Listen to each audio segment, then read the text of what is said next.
Keep in touch with the Wolf Connection podcast on our Instagram handle at the Wolf Connection Pod, or email us your questions, comments, and guest ideas to podcast@wolfconnection.org. Thank you for your support, and howls to you all. Welcome to the Wolf Connection podcast. I'm your host, John Kaufman.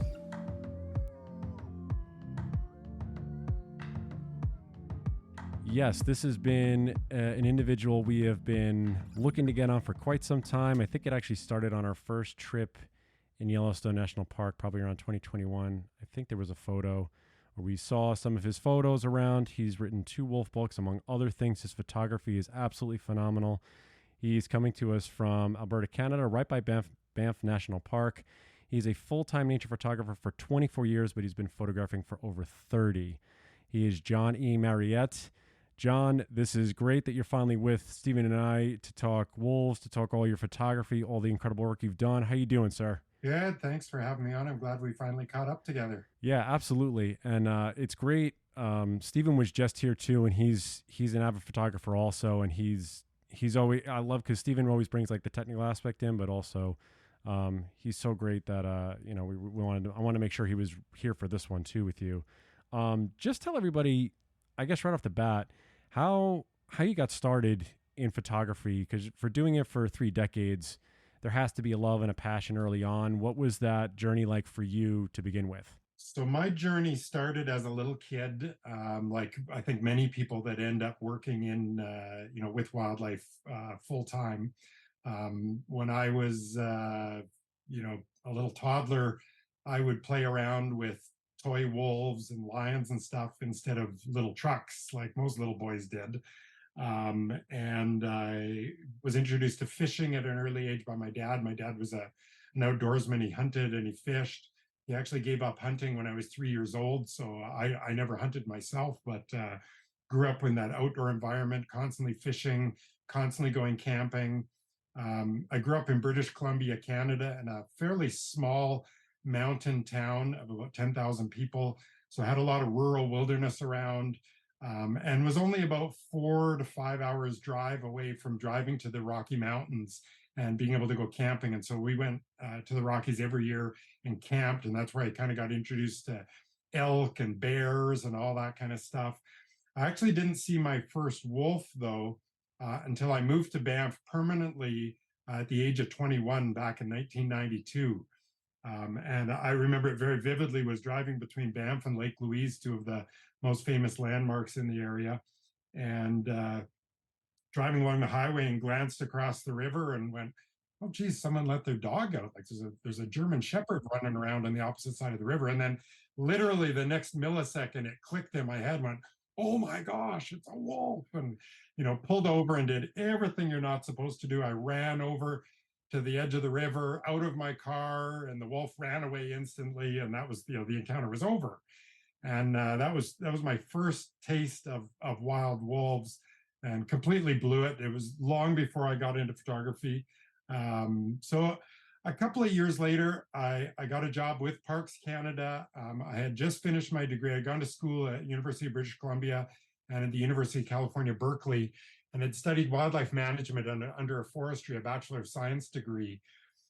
And that got me in with Parks Canada, and I moved to Banff National Park, and I started working as what at the time was called a naturalist or a guide interpreter. And so I would interpret nature to people. I would go out and I would give slideshows and guided hikes and things like that. And that was when I was 24 and 25, 24, 25, 26 years old. And in that position, I got exposed to all sorts of people that not only loved wildlife and the outdoors, but were really interested in nature photography. And I'd actually, as a little kid, when I was 6 years old, got given a Kodak Instamatic.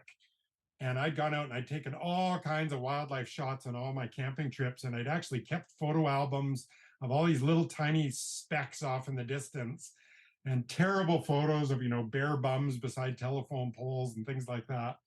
And I actually still have the photo albums, but I graduated in high school to my mom's Pentax ME Super with a set of Vivitar lenses that each weighed, I don't know, there was like, the zoom lens was like 10 pounds. It was just a crazy metal thing.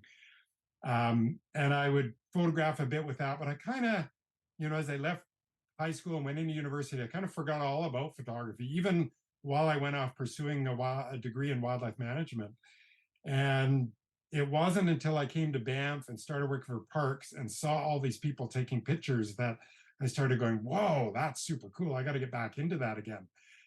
So I remember going back home and convincing my mom to actually give me that Pentax ME Super as opposed to loaning it to me, and had all these lenses. And I went out, and it was back like 1993, 1994. And I started going out and taking pictures on slide film, and had kind of a watershed moment where I took these photos in, and I was in the Parks Canada office, and they got these big light boxes, these big, huge 3 foot by 2 foot light boxes. And you'd stick your slides on them, and you look at them through a little loop, through a little magnifying glass.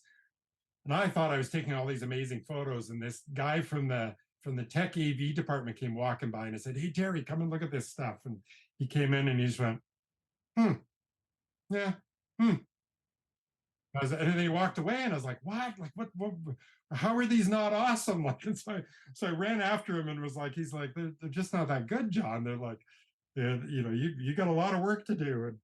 And he said, "Start looking through the Parks Canada collection and see what good photos look like." And so I started going through and going, "Oh boy, like I got a lot of work to do, and I've got a lot of work to do to improve the sharpness of them." And so I realized I'm going to have to spend some money and get some new lenses, ditch my mom's old gear. And so in 1994, I switched over to Canon, bought my first real camera, invested in a couple lenses. Very quickly after that, went on a trip all the way across Canada, drove 23,000 kilometers. So it was like 15,000 miles there and back to Newfoundland and back, and got all these photos again, and they still weren't good enough. And so I had done that in this beautiful yellow VW van that I had spent all my money on. And I realized, okay, time to sell my beloved van. And I bought my first big telephoto lens, a Canon 500 millimeter f4.5, shelled out $8,000 for it. And that was 1995. And that was my first step into, okay, now I'm going to be taking wildlife photography seriously. In 1996, I made my first sale. I started big. It was to Canadian Geographic magazine, which is an affiliate of National Geographic. It was a picture of grizzly bears, a mother and two cubs walking through the snow up, heading towards hibernation. And I thought, okay, here we go. First sale, Canadian Geographic. I'm going to just start watching the money roll in. And I made myself a website. So I was one of the first photographers out there to make themselves a website. But the money did not roll in. That first year, 1996, I made $717. And when I say I made $717, that was my gross sales. I think my expenses were like $21,000 or something. So I was not giving up my day job with Parks Canada. Let's put it that way. So it took me 4 years to get to the point where the year 2000, where I actually went full time, stopped all the other little part-time jobs I was working, and by then long left Parks Canada. And it was a struggle the first couple of years. Like I had to go to the bank of mom and dad a couple times, and get loans to pay my rent. I paid them all back eventually, but it was a struggle. I had my first book come out in 2007, so 7 years later. And it was a book aimed at tourists coming to Banff National Park, and it did extremely well. It's an international bestseller. It's sold almost 35,000 copies now at this point.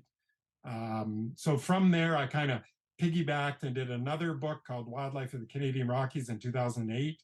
And in 2009, I started working with a wolf researcher called Gunter Block. And he was a German fellow who had worked for Parks Canada right when they had first started studying wolves. So wolves actually were absent from the Canadian Rockies, from Banff National Park, from the 1950s until the 1980s. In the 1950s, there was a big rabies outbreak, and there was a huge cull program that went on across Canada and the US, and wolves were eradicated completely from Banff National Park. Cougars were almost as well, grizzly bears almost as well. Um, so wolves didn't sort of recolonize until late 1970s, early 1980s. And when they started coming back in, Parks Canada started studying them, and they had no real idea how to go in and approach dens. So they approached this German dog expert. He was kind of the Cesar Millan of Germany, wrote all these dog books and was super famous in Germany. And he was known as a behavioral expert. So Parks Canada hired him and brought him over, him and his wife.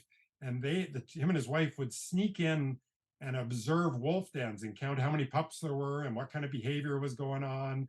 And they would do that for all these different packs that were starting to establish in Banff National Park and in Kootenay National Park and Yoho National Park. So we've kind of got a little conglomerate here of 4 big national parks that are all tied together with a number of other protected areas. And together it all creates the UNESCO World Heritage Site. So it's, right up there with the Great Barrier Reef and the pyramids in Egypt and all this other stuff that is world famous. And so Gunter worked for Parks Canada for about, I don't know, I think a decade or so, and had a big blowout with them over their management of wolves, and ended up working on his own, kind of independently affiliated with one of Canada's most famous wolf biologists, Dr. Paul Paquette. So by the time 2009 rolled around, Gunter was studying the Bow Valley Wolf Pack, which had started in 2004, and in 2009 had a real a couple of incidents in a row with wolves getting hit on the highway that completely unraveled the pack, and they all died off basically. And a brand new pack came in, and Gunter named them the Pipestone Wolf Pack, and he wanted to do a long-term project on them. And at the time, I had started working with him a little bit, and he was like, "Hey, do you want to come and do this project with me?" He said, "You're going to have to come out every single day, and you're going to do the photographs, and we'll make a book project out of this." And so from 2009 to 2013, I went out about 200 days a year with Gunter and on my own. Sometimes Gunter would go out back to Germany and be doing his talks and his book promotions and stuff, and it would just be me by myself. But I basically went out and photographed this wolf pack for 4 or 5 years straight.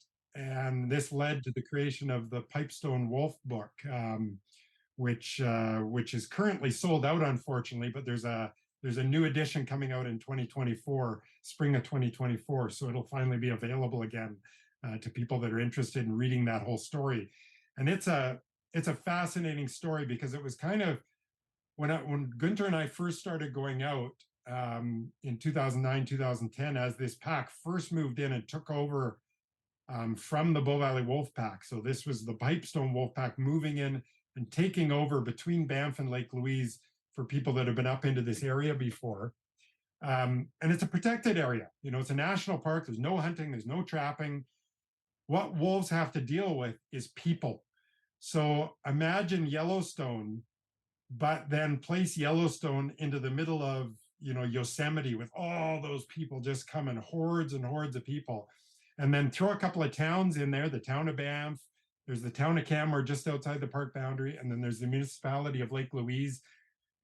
So there's all these little towns. There's a national highway going through the middle of the national park and a national railway. So there's tons of cars, there's 4-lane highway, people driving fast. They've done all kinds of things to try and mitigate that. They've fenced the highway, they've built wildlife overpasses so that wolves can get from one side of the highway to the other without having to be on the highway. So there was all this interesting stuff going on as we started this project and trying to figure out, how are these wolves going to survive with all these people around? So Banff National Park gets about 5 million visitors a year.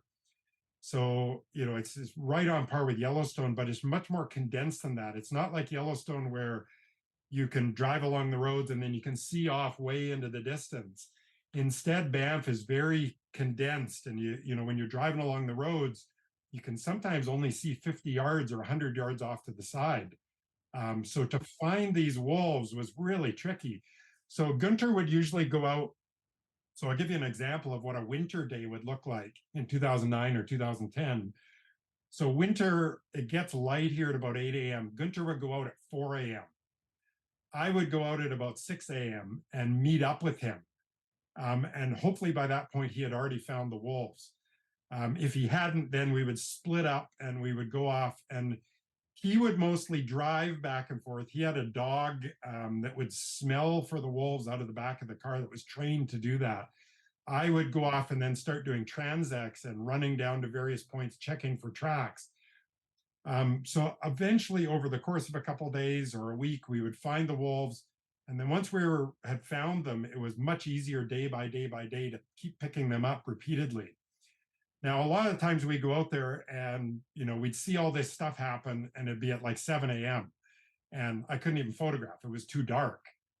But every once in a while, once a month, once every 2 months, you'd get this glorious day where the wolves would walk along beside us, sometimes right beside the road, 8 a.m. to 10 a.m. And I would get, thousands of photos. And that's kind of how the whole book went is, if you were to go through the book, I would literally go, oh, these ones were all on this day. And then 2 months later, these ones are all on this day. And then 2 months later, these ones are all on this day. Even though we're going out every single day, it just didn't mean you were going to have success. You just had to continuously keep putting in that time and that effort. And then summertime got much, much harder because there were many more tourists around and a lot more traffic on the roads. So there would be big periods of time where I wouldn't even go out. I would just find it too busy. And I think, I'm not going to get anything. So as this project wore on, 2011, 2012, 2013, the park started to get busier and busier, and it was the advent of social media, and even I played a role in that, in posting pictures of some of the wolves that I was seeing. So other photographers were coming out trying to find these wolves. And I remember a point in 2013, Gunter and I had agreed we were going to do the project until 2014. We're going to do a full 5 years, 2009 to 2014. And in 2013, summer of 2013, there was a day where I was out and the wolf pups came out onto the road, and there were like 10 vehicles there, and there more and more vehicles kept piling up. And again, it's not like Yellowstone where 10 vehicles is nothing. You can have 100 vehicles on the road there, and the wolves have plenty of space to roam around. In Banff, if there's 10 vehicles there and you've only got 50 yards on either side of the road, you can imagine how crowded it feels and how much impact it feels like you're having on those wolves and on the behavior. And so this had been happening more and more often, and I finally just decided, okay, you know what, I'm contributing more to the problem. I've already got enough images for the book. I'm going cold turkey. And I just left the pack altogether. And Gunter finished the project off. He finished off his scientific analysis of things into 2014, and then we published that book. But you can imagine, anybody that is addicted to something. And at that time, I was fully addicted to wolves. Every day going out, I was very lucky. My wife was very accommodating of this. I got married in 2010, and so she kind of, right from first meeting me, kind of knew that's part of the John Marriott experience is, he's going to be going out a lot, and he's going to be away a lot in the mornings and the afternoons and the evenings and so on. So I was July of 2013, and I'd gone to cold turkey, and I just right away, the itch just started growing and growing. And I'm like, what am I going to do? I got to find another wolf project, something else to do. And I was driving up to Jasper, which is about 150 miles from here, another national park. I was driving over to Kananaskis country, which is about 50 miles south of here. And it's a big, huge provincially protected area. So sort of like a state, federal protected area. But nothing was really, like, there were wolves, but nothing was clicking for like an interesting story to tell. And I remember the day very specifically. It was August 13th, 2013. And I had just come back from a trip down to this Kananaskis protected area. And I was just so disappointed. I was like, there's no story that, like, there's wolves, but nothing I can, nothing that's going to captivate people for a book project or for something. And as I was driving back into cell range, I got a phone call from a buddy who worked for Parks Canada. And he's like, "Hey, what are you up to?" And I told him what was going on. He's like, "Oh man, you should have been down in Kootenay this morning. We had a wolf got hit by a transport truck in the middle of the night. And when I went up to go drag it off the road, there were 7 wolves like feeding on it." And he's like, "I have no idea who these wolves are." And I was like, "What?"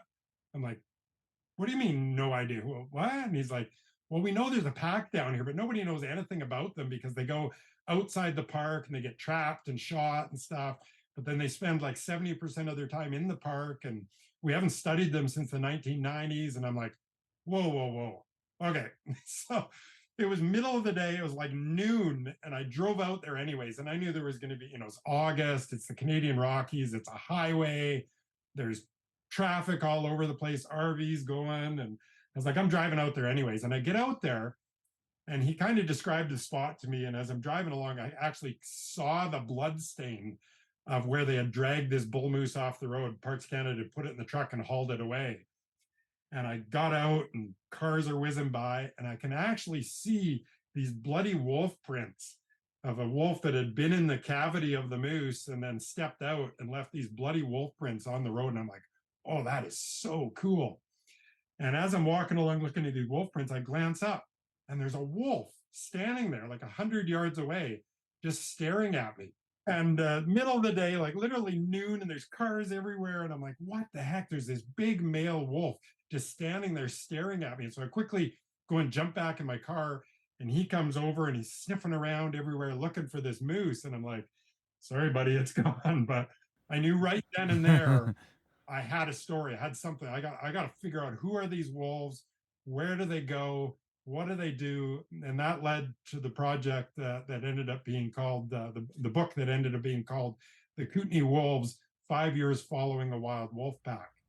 So I will. I've blabbed on here now for about half an hour straight here. So I'll let you guys ask some questions now. And No, it's great, John. What I'll say. I mean, yeah, and I think we mentioned this as prior to us starting recording, is that when you were working with Gunter, you were making sure, like, you were learning this all on the fly with him and understanding how to track, where these wolves were going to be. So going into the Kootenay project, where it's just you going out at, I'm sure, early hours of the morning, did that make this? What made that project different in more than the obvious ways, other than it's just you and not having a biologist or someone there who sort of knows behaviors? So what for you as a photographer are the hats that you're wearing on a daily, monthly basis that you say, okay, I'm going to study this pack for 5 years? What is that going to entail, and what knowledge do I have to have on hand at all times? yeah, great questions, John. So, going into it with Gunter, I had a very I had a rudimentary knowledge of course, wolf biology from university, from working with Parks Canada.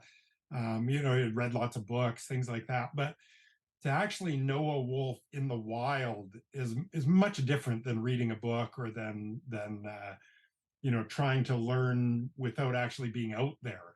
And so being out, and there's two different aspects of it. One of them is being in a vehicle. There's a very certain way that wolves react to vehicles. And that was a huge learning process with Gunter, knowing what you can do and what you can't do. You can't be stopped on the side of the road, see wolves cross up ahead, and just drive up there and expect them to still be sitting there. Like, that's going to spook them and cause them to go deeper into the bush or not come back out again.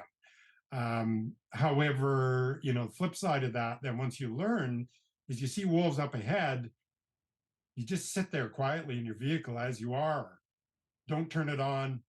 Don't make any noise. Don't get out and walk around. Just sit there and be amazed how many times it unfolds that the wolves just end up coming towards you and you're able to get your photographs. And again, I will point out, the difference between being in Yellowstone, where you see these wolves, you might see them the first time 3 miles away, and you slowly see them coming your way. And, by the time they get to the road, there's 300 cars there because everybody can see them coming. in Banff National Park, it was much different, particularly in the early years with Gunter. Sometimes Gunter would say, they're coming, and I would just have to trust him, that his dog was smelling something, um, or that he had seen something earlier before I'd gotten there, of knowing what direction they were heading. And I slowly over those 5 years learned the patterns of that Pipestone wolf family. Um, and it was Banff is a very busy park compared to where my next project, this Kootenay project, was in Kootenay National Park, um, which at times was extremely quiet, even having a major highway through it. So going into that second project, I knew it was going to be way more challenging. There was nobody to lean on. I didn't have any Parks Canada people to lean on, or old studies to go and read. I had really old studies, like from 25 years prior, but they didn't mention any locations, anything like that. So I was really going into it completely blind, and I loved that. I loved that I was going to have to do everything. So a lot of the Kootenay project was on foot, because the wolves, in particular, in the last 3 years of the 5-year project, the wolves that had been quite used to the road ended up getting hit or disappearing, dispersing off into other areas. And by the end of my project, the wolves weren't really coming near the road at all, or if they were, it was during the night. And so the only way I was able to see them was by learning their patterns and figuring out where all the rendezvous spots were, figuring out where the den site was, figuring out how do I observe the wolves at these rendezvous spots and at this den site without blowing it. Because, of course, it doesn't do me any good to find the den site and then I go in and photograph it, and the first day I get discovered and the wolves abandon the den site. That would do nobody any good. It's certainly the wolves no good, and wouldn't do any good for my project. So I had to go into anything. I was analyzing Google Maps and Google Earth continuously. I had a full Google Earth, all the satellite imagery downloaded to my phone, so I'd be creeping around in the bush. There's no cell service out there, so I would always have I would have my bear spray on me, a big knife, satellite device, a safety device, and then my phone, and I would just be going and trying to hone in on different areas, especially the first 2 years, of where I thought there might be rendezvous sites. And this was going off knowledge I knew from the Pipestone pack, from learning from Gunther, and then trying to apply it to this new area and thinking where might, what's a suitable spot where they might be. And so I was just going spot by spot and hiking into all these different areas.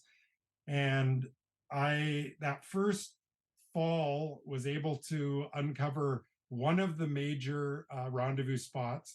And then that second year, I uncovered all the other major rendezvous spots, both before and after wolves were actually at them and while wolves were there. And one of them, I'll give you an example. So one of them was fairly close to the road, and yet the wolves almost never showed up on the road. And so I found it by going and checking all these different spots, and it was down by a river. It was a kind of an open, burned out area. So I was analyzing Google Earth and trying to figure out, okay, how do I get in there? How do I, because, of course, with wolves, when you're on foot, much different than in a vehicle, because on foot, you have to be paying attention to all the senses. They can't hear you. You can't have them see you. You definitely can't have them smell you. So, I was really trying to figure out, okay, how do I approach? What's the downwind way of approaching? I have to be upwind of them, or sorry, downwind of I always get confused, upwind, downwind, but I have to be basically having the wind blow from them to me. And it has to happen all the time. I can't have wind swirling or change direction when I'm sitting in at my spot. So I had to figure all that out with Google Earth, and I would go in after I discovered where all the rendezvous spots were. I would go in late in the fall and just analyze every single inch of those rendezvous spots when I knew the wolves weren't there, and go, okay, where is a spot where A, I might be able to get some photographs, and B, I'm not going to disturb them. And then I had a hard and fast rule with all these rendezvous spots and with the den site that if I ever got discovered, I had to abandon it, and that was it. And so this is where the ethics of being a wolf photographer have to come into play. Again, I had to keep in mind that these are wolves that step outside of the national park. This was one of the fascinating parts about this story, is they spent 30% of their time out in a provincial area that basically is like state federal land, like crown land, where they do get trapped and shot at.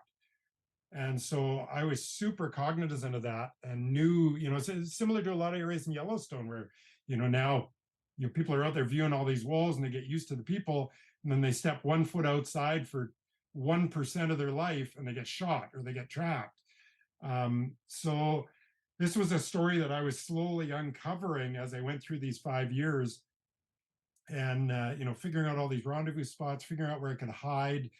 And I actually had in one of the rendezvous spots, I did get discovered in my 3rd year, and it's in the book. It's a fascinating story. I'll give you the Coles Notes version of it, but I was sitting in at my spot, which in the national parks, it's illegal to use a blind. So I'm wearing full camo from head to toe, but I'm not allowed to have any kind of a tent structure or any kind of a cover over top of myself. So I am basically embedded inside of a tree. I've kind of, got this little spot, and I shove my lens through these tree branches and I just wedge myself right in there. And it's just off of a wolf trail, but it's a lightly used wolf trail. The wolves, for the majority of the time, come from the other direction. So the wind blows from the rendezvous spot back to me. I've got kind of this opening where I'm viewing this little meadow about 120 yards away from me. So I got on my 500 millimeter lens with a 1.4 teleconverter, so that if wolf pups or adult wolves come into that opening, I can photograph them. And I got kind of this little window, maybe about 20 feet wide by I don't know, 50 or 70 feet. There's the window of this little meadow, 50 or 70 feet deep. So anyways, I'm sitting in there, and all of a sudden I hear a bark. So I've seen 2 pups so far in the little meadow, and I hear a bark off to my left, and I'm like, uh-oh. Like, barks are not good. When you hear a wolf bark like a dog, it's a warning, it's an alert, it's, catastrophic, something bad's going on. And I slowly turn my head and glance over to my left out of my kind of camo mask, and I can see the alpha male, he's not the alpha male, he's one of the big adult males, and I'd called him at that point Hawkeye. And he's staring at me, and I'm like, what the how did he figure out I was here? So I have no idea if he walked up right behind me and sniffed me and then barked and ran over. So anyways, he's about 40 yards to my left, barking away, and I'm like, okay, I'm not going to move because that's just going to really excite him. I'm going to wait until he's gone. He's obviously figured out I'm here. And he then goes over and goes off into the opening. So he's now dead in front of me, about 100 yards in front of me. And he's still barking, staring right at me. And I'm like, okay, I'm going to have to slowly back out of here. And just, I don't want to be there. There's obviously tremendous amount of concern on his part. And right as I'm thinking about, I need to back up and get out of here, something walks by me on my right and brushes against the tree branches. And I glance over to my right, and it's a big grizzly bear called the Boss. So I didn't know that at the time. I just knew it was a big grizzly bear. I just see this huge grizzly bear walking by me. And so he's about at this time of the year, he's about a 550-pound male grizzly, which is quite big for an inland, not a bear that doesn't get to eat salmon. He basically just gets to eat berries and roots and things like that. So he's a big male. So he goes walking by me, and as he walks by me, Hawkeye and 2 other adult wolves appear out of nowhere, and they attack this grizzly. So this is all happening right in front of me, like obscured by a couple trees, like 70 yards in front of me. And instead of thinking about taking photographs, all I'm thinking about is like, holy F, like, I got to get out of here. Like, they might chase him right back into me. And I've just got adrenaline surging. I got my bear spray out. I pulled my knife out. All of a sudden, I think I get this clear view of the grizzly up on this little hill with 2 wolves trying to nip at him. And I'm like, I should take a picture. And that lasts for like 10 milliseconds. And then I'm like, there's no way I can. I got to get out of here.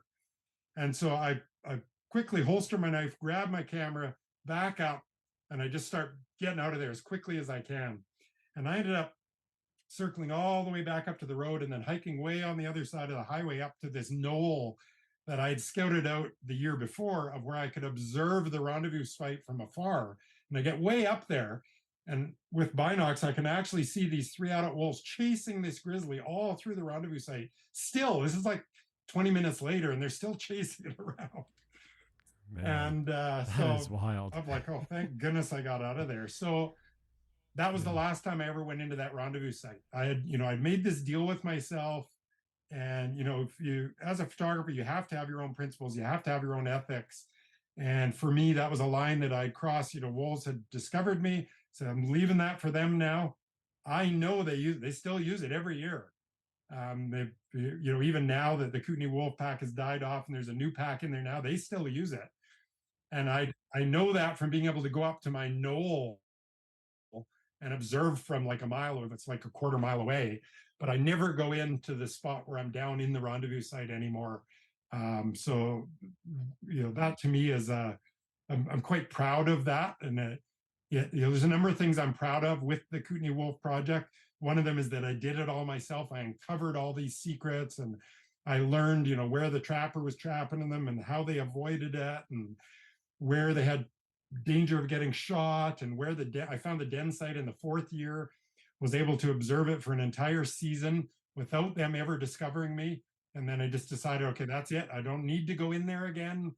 I've got all my shots. I got them from when they were little tiny pups that, literally would have fit in my hand when they came out at 5 weeks old, wandering around, all the way to when they moved to the first rendezvous site, second rendezvous site, third rendezvous site, and then the fourth rendezvous site was the one that I said I wasn't going back into, so I didn't go in there with them, but sort of followed them all the way along through that procession. And that's all in the book. You can see all these different um, it starts off, it's mostly roadside wolves, and then as it gets deeper into the book and deeper into the project, it's me hiding out in the woods, and I describe in great detail how I did it, and how I was able to stalk in, and what I had to watch for. And there were times when I had to extricate myself from situations. I had one of the rendezvous sites once, I had a wolf pup walk up to about 20 feet away from me, and didn't realize that there was a human there. And I kept talking, but my head was behind my camera, and it was looking around, and where's that sound coming from? And then finally I had to like stick my head out and lift my mask a little bit so he could see my face, and said, hey, get out of here. But it was just as a little young wolf puppet. It turned and ran away, and then I saw it. It didn't register that it still was. It just was, oh, there's something scary there, and ran away. So that wasn't getting discovered. Discovered was getting uncovered by an adult. That was much more serious, and that's where I would draw the line.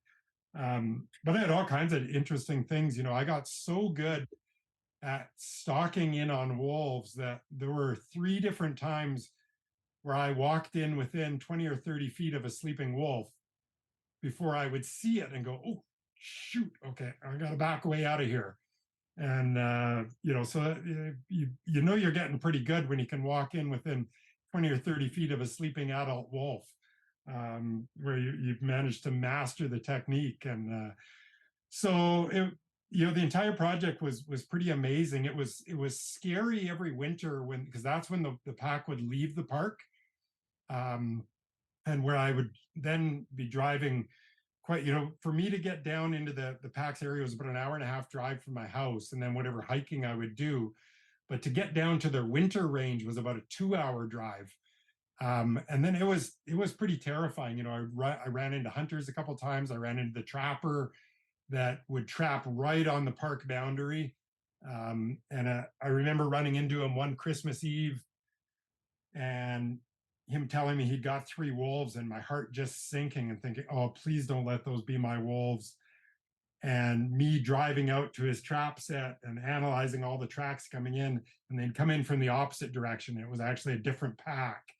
Still devastating to see that, and to wolf trapping is literally, in most cases in Canada, and I think in the US, it's white retired guys, or guys that are out there just working a hobby. They love the outdoors, but their idea of being in the outdoors is quite different than mine. There's that killing aspect, and I just don't agree with it. And um, I think probably a lot of your listeners don't agree with it. And it to me, it's a big waste of, when I see how these packs, and I saw this family, how they operated and how they, each dealt with each other and the behaviors, and they had formed this really intricate little network. And I'm pretty sure this family that lost 3 members to the trapper had the exact same thing. All these wolf families have this, and there's really no, we know biologically now that there's no need to be out there and be managing wolf populations. They do it themselves. The carrying capacity, interterritorial conflict. These packs, if this pack from further south had come into the Kootenay wolf pack territory, there would have been a conflict and wolves may have died. And I'm sure that happened at times, just as it does in Yellowstone, just as it does up in Banff, just as it does out in the wilderness in Minnesota or in northern Saskatchewan or wherever you might be talking. So wolves do not need people out there that have done a 3-day trapping course and consider themselves to be experts in wolf management, when they really aren't. And, we already know all that. So the book touches on that side of conservation, on, how we really do need to start looking much differently at how we're managing wolves from a trapping perspective, from a hunting perspective, from a protection, from the truly incredible resource that they are and how vital they are to our ecosystems. We have this biodiversity crisis going on worldwide right now. The last thing we really need to be doing is out there just willy-nilly killing wolves and grizzly bears and cougars and all of these apex predators that are at the top of our food chain that are really engineering the ecosystems below them. So I think I'm probably, for a lot of your listeners, this will be preaching to the converted, but it still is worth saying over and over again. And just because someone like me comes out and I'm very anti trophy hunting, anti wolf trapping, but that doesn't mean I'm anti hunting.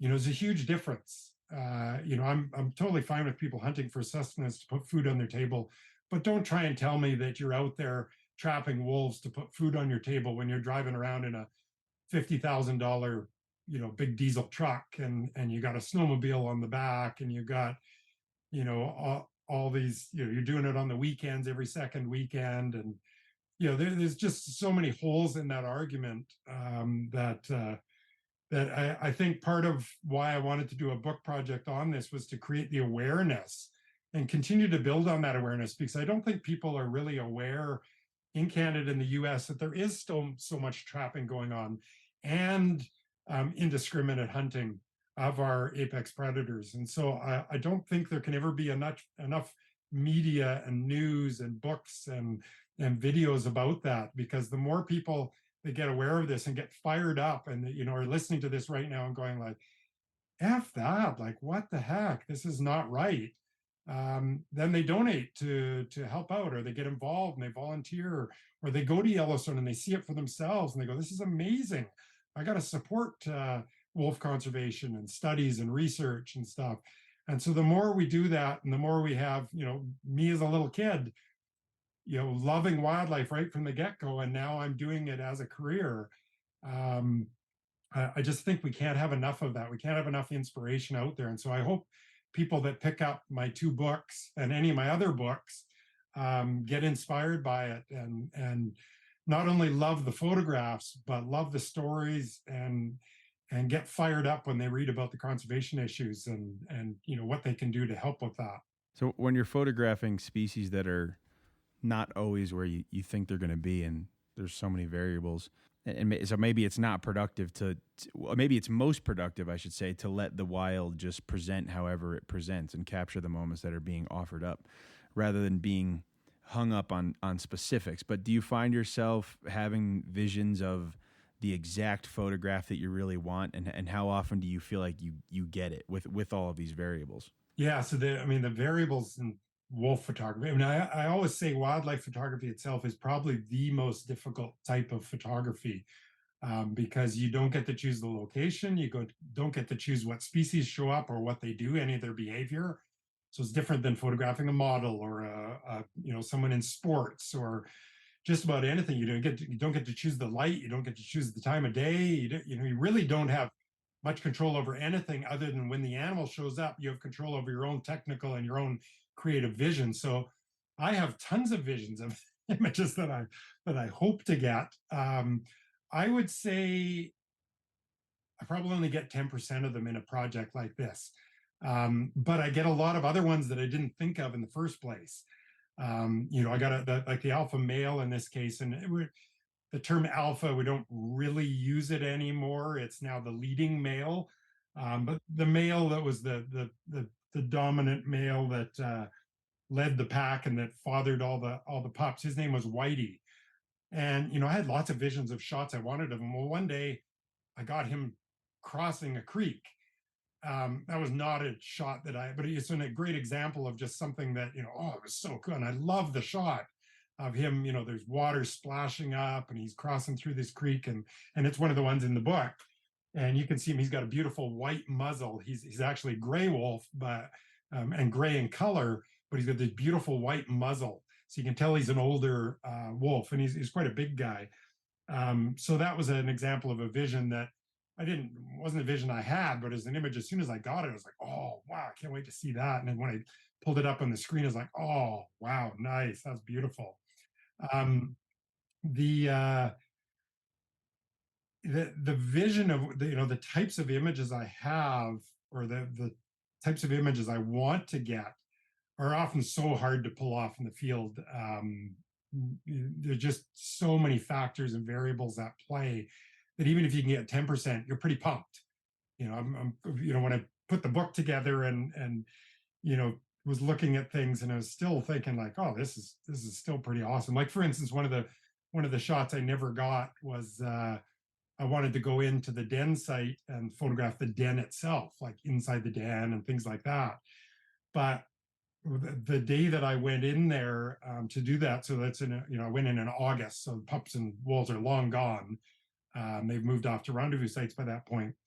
But I went in there and I was nosing around. I first took a few photos with my phone, and then I noticed fairly recent sign that the wolves had been in there. So I just decided to leave. And in the end, I decided to never go back and just not, so I just never fulfilled that vision. But I was okay. It was a conscious choice that I made. And so that happens a lot. Another vision of an image that I've always wanted to get that will tell a story, but it will be heartbreaking, is a wolf caught in a snare. Snares are how most trappers catch wolves in Canada and in the US. They're an indiscriminate type of trapping. They catch basically everything. They're set with a big metal loop attached to a tree or to a stump.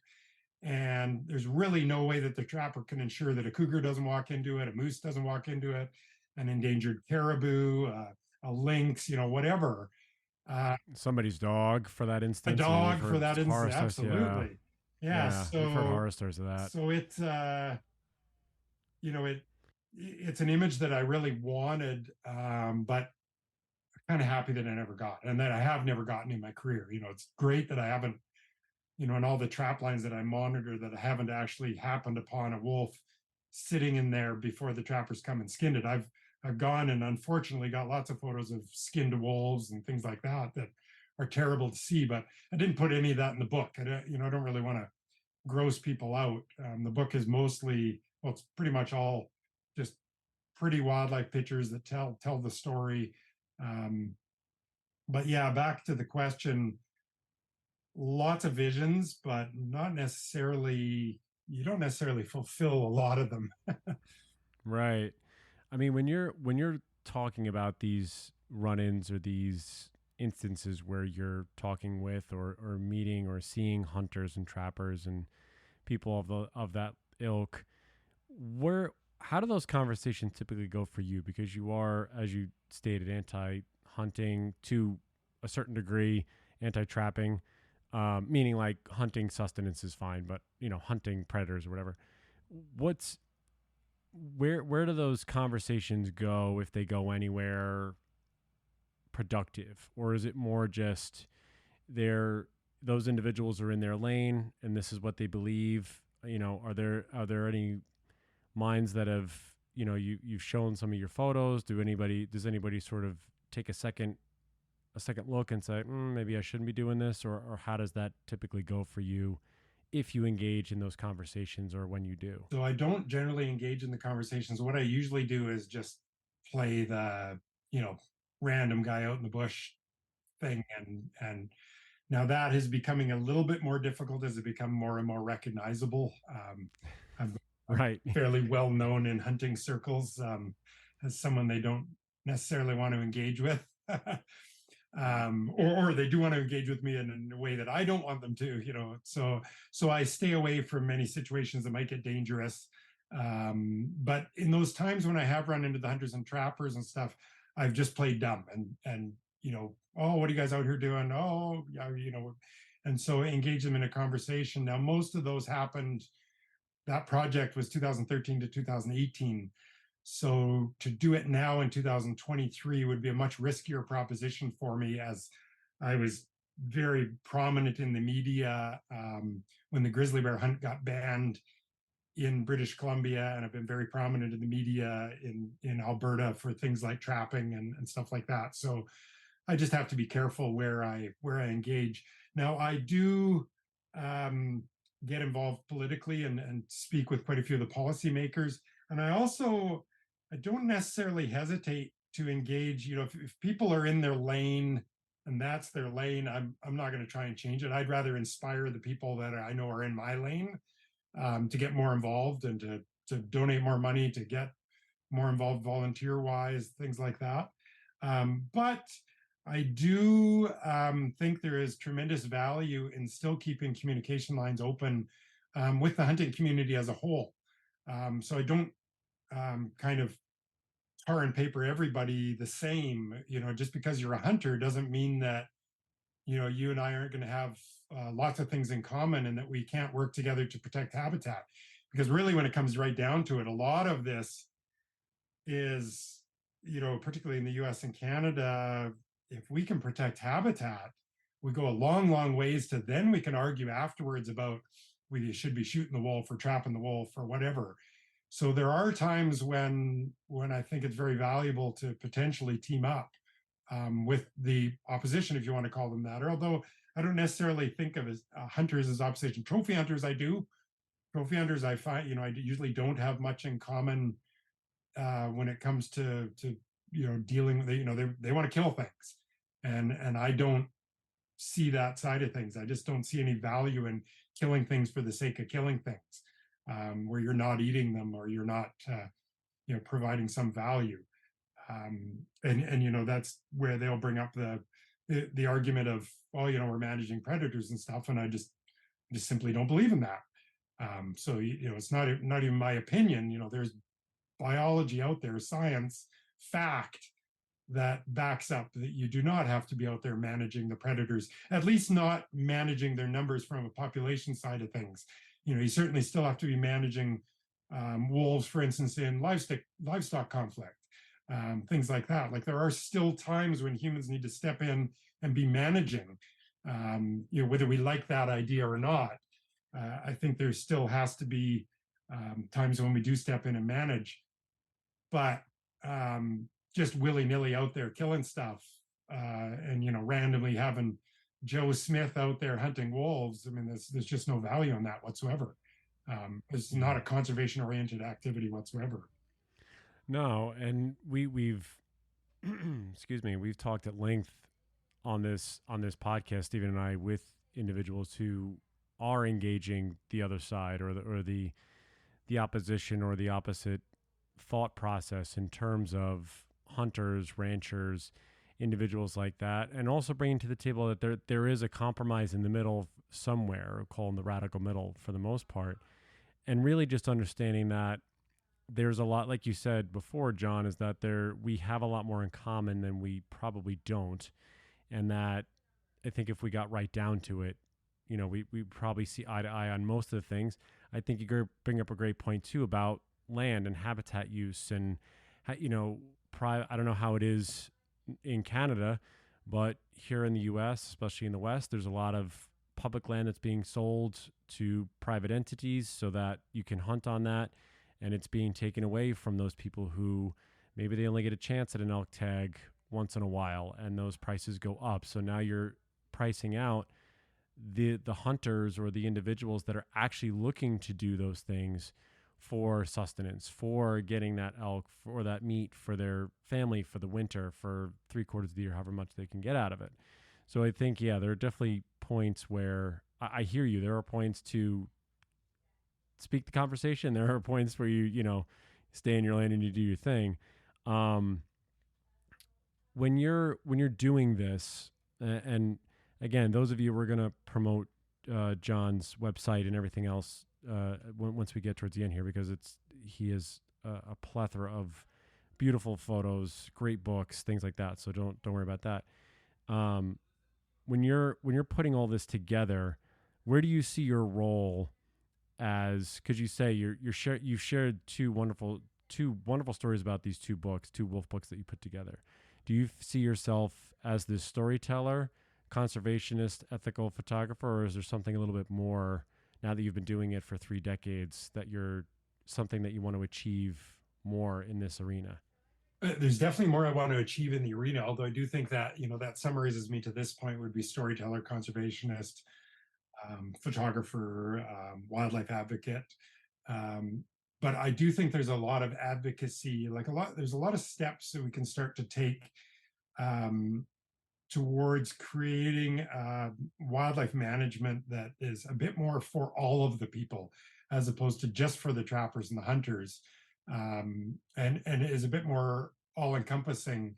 And by doing that would lead us into more habitat protection, better habitat use. Here in Canada, I'm sure same as in the US, we have a lot of issues with just access, both being too much access in some areas and no access in other areas because it's private land. And I think it's the exact same in the US. But I lost my train of thought there. I hear you. Yeah. I mean, it's trying to make sure that we all have the right to, if at some point at the very least view and take in the wildlife that's around us. I think Absolutely. That's really what's getting into a lot of these points that Stephen and I have hit upon many times, is that the consumptive community has a right, or they have had these rights for a little bit longer, as opposed to the non-consumptive community, which are, you're talking about your wildlife watchers, your photographers, your advocates, conservationists.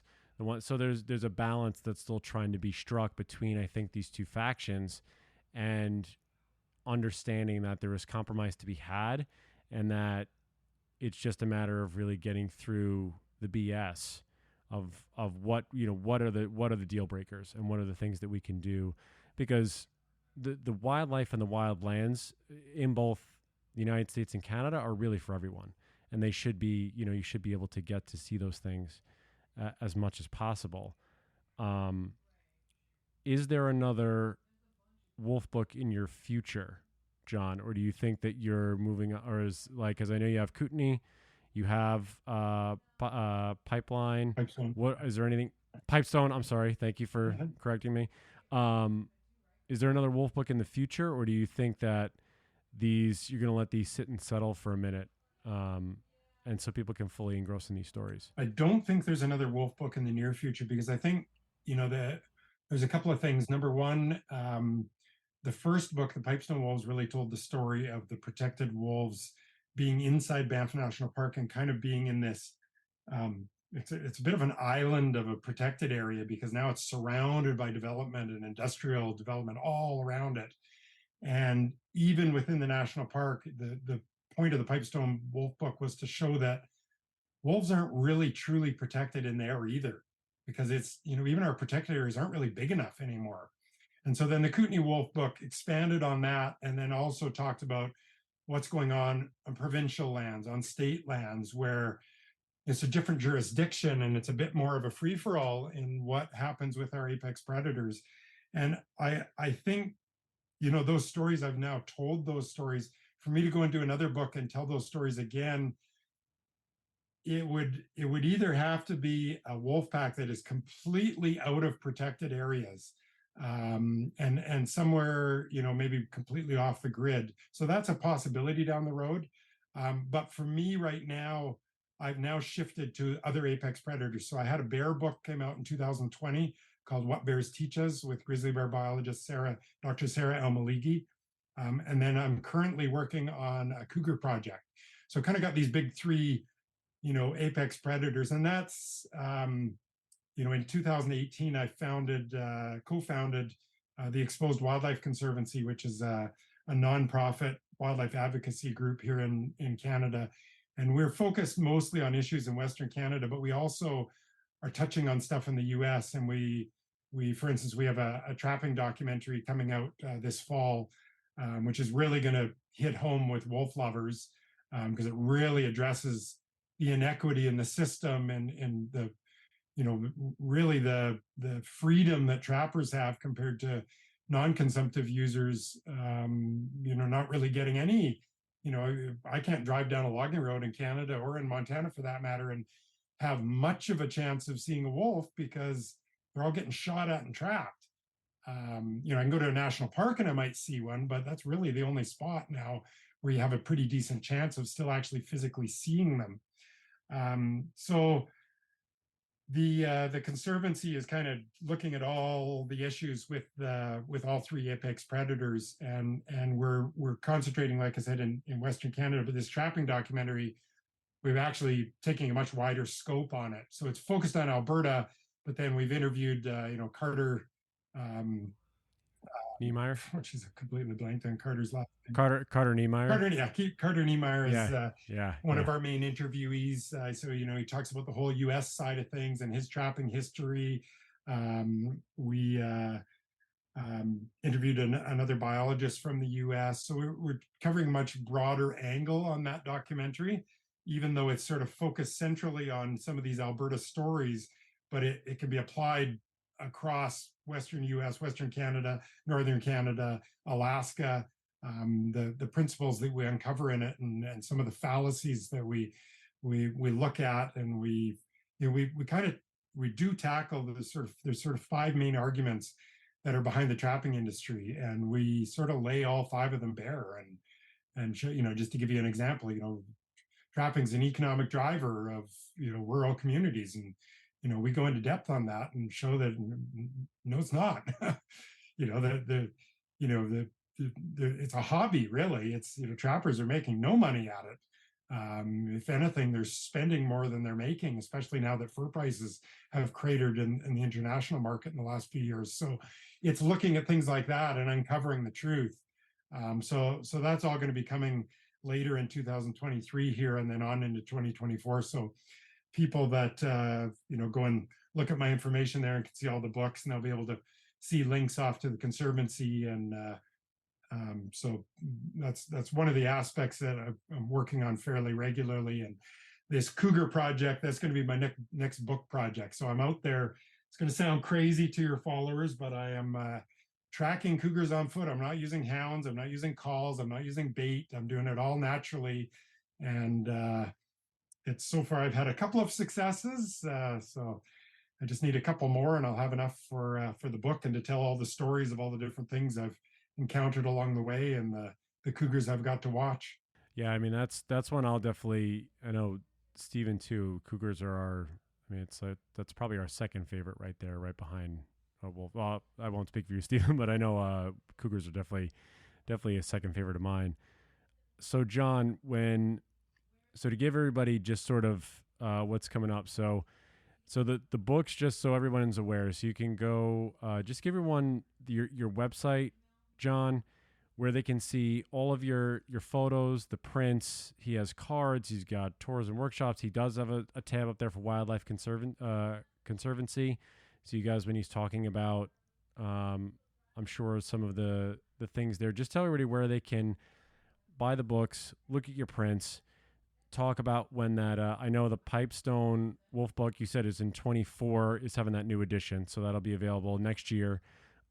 They can still purchase the Kootenay Wolf book, correct? That's still available for sale? Yeah, that's available off my website or Amazon, Indigo, any of the usual, outlets across the US, Canada, internationally. Okay. And it's John E. Marriott? Yeah, John E. Marriott. And then Marriott is just like the hotel. So okay. if you've ever stayed at a Marriott hotel, then you know how to spell it. It's 2 R's, 2 T's. And so the easiest way to find me, I mean, my website is wildernessprints.com, but really the easiest way to find me, Facebook, Instagram, anything, is just Google John Marriott. And you get 2 that'll show up, and it'll be pretty obvious. One is the one who is the CEO of the Marriott hotel chain, and the other one is me. So you can figure out which one's the photographer pretty easily. Yeah. And I mean, listen, I would encourage anybody to find John on Instagram. His prints show up extremely well. And just, the stories that you tell, the advocacy work you do is great. John, just like with all of our guests, my final question for you is, when you hear the word wolf, what is the thing that comes to your mind? Iconic and wild. To me, neither the Canadian or American wilderness are what they are without the wolf. You go to Switzerland, although Switzerland now has wolves again, but that's the example I used to always use. You go to the Alps, and they're big, pretty mountains, but it just doesn't feel right not having wolves roam around. And I when I went to Berkeley back in the 1990s, I remember going to forestry summer camp up in the Sierras, and going out hiking around and backpacking and stuff. And I spent a couple months up there, and just thinking, like, the whole time, like, all you've got is black bears. Like, where are the grizzlies? Where are the wolves? And you have cougars, mountain lions. But it was a huge difference than hiking around in British Columbia or Alberta or Yellowstone, not having grizzly bears and not having wolves there. And now, thankfully, wolves are slowly stepping their foot back in the door, and hopefully next thing we'll have some golden bears there again.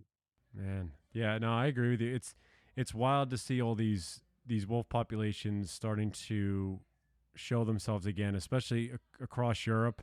And it's interesting when you see that some of these populations are exceeding some of the ones in the United States, and how, yes, there are obviously political problems there, and in terms of management and how we're going to view these species, view these populations.